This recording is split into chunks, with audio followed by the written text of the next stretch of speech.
What's amazing is that this spill is almost double the Exxon Valdez spill, and still there's no reporting about it. And I've been living in Brooklyn my entire life and still had not heard about this spill. So it's good to be working on it to hopefully get the word out and fight the good fight. The state DEC back in 1990 entered into this voluntary order that allowed the company to begin studying the remediation and eventually remediating it at its chosen pace.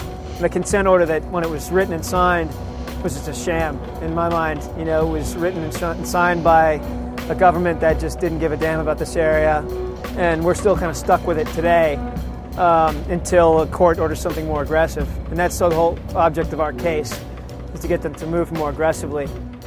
Here I am in lovely Greenpoint, outside of the ExxonMobil Brooklyn terminal, as you can see.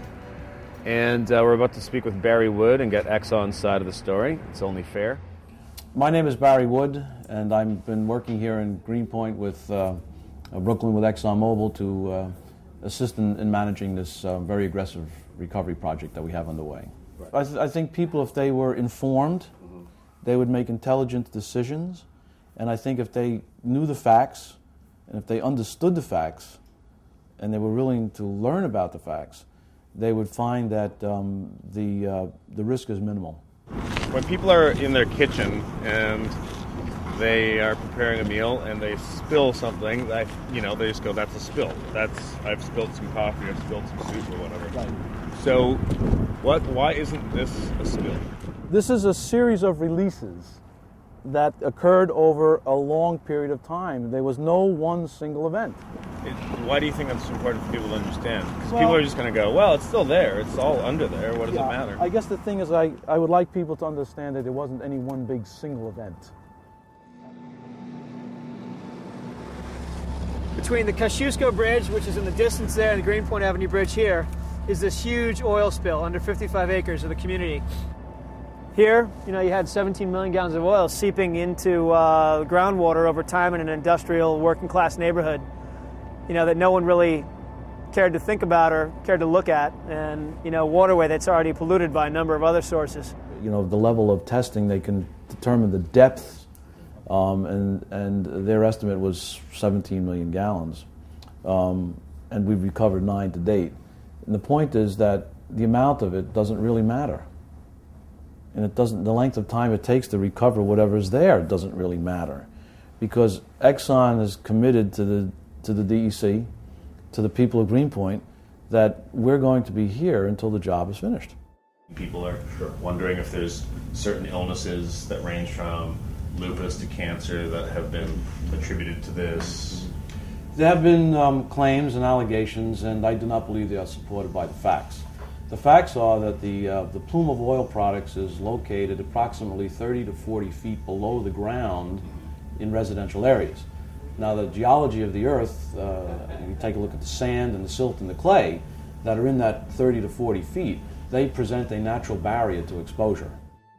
My husband told me this big Cadillac pulled up and some big wigs from ExxonMobil, Mobil Oil at the time, came in, but he didn't know who they were. Really? But they were discussing it with the DEC in the backyard. So. Any giant novelty checks being handed out? No, nothing. The only thing that got me aggravated was when I went to the last meeting, and this girl from the Department of Environmental Protection, she got up and she said that there is no health issue here. After hearing from British Petroleum, right there, ExxonMobil, and Chevron, she's sitting next to them.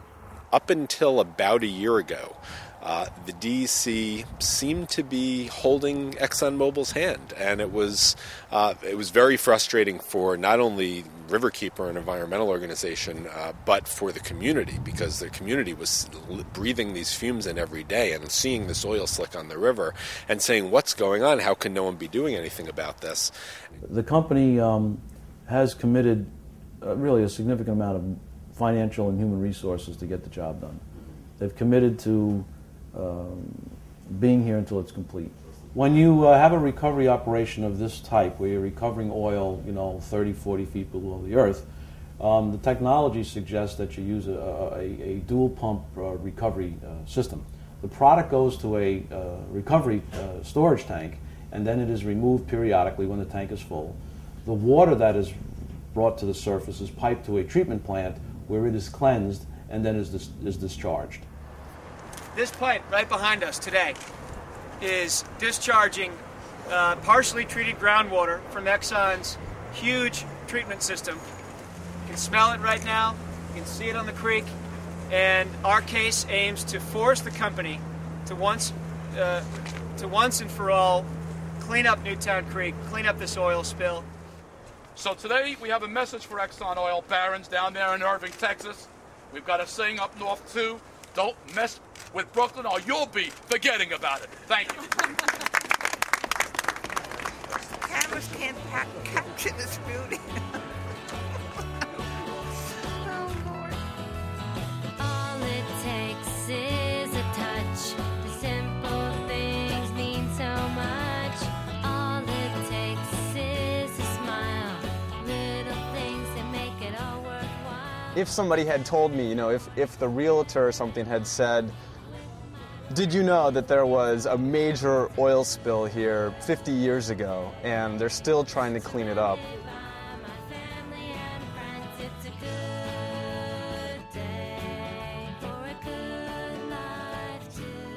This is how I look at it. You can live in traditional Greenpoint, Williamsburg, or if you have the balls, you could spend $400,000 on one of these. And if you have the balls to do that, it's only fitting that you should be looking at 2 balls all day to remind you of the balls you have.